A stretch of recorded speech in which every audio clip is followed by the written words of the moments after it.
可唔可以用通俗啲嘅方式話俾大家聽，到底乜嘢係天月貴人呢？師傅？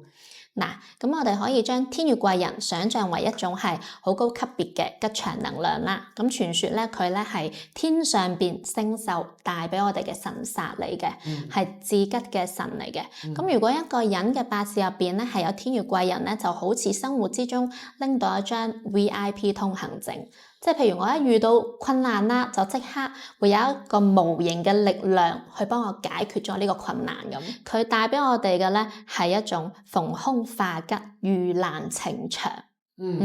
咁如果當我哋遇到大困難、災厄或者係一啲好重大嘅抉擇嗰陣咧，天月貴人嘅力量咧就好容易出到嚟嘅，會有人咧喺你最需要嘅時候出現啦，去指引你啦、幫你啦，同埋去庇護你嘅，令到你咧可以渡過難關嘅喎。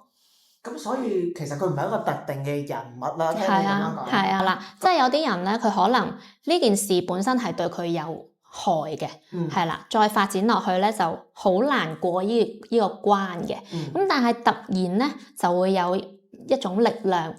呢種力量可能咧就嗰個人亦都唔識你嘅，但係咧佢就可以改變呢一個決策，令到你呢一個有天月貴人嘅人咧就可以話避開呢一個困難嘅。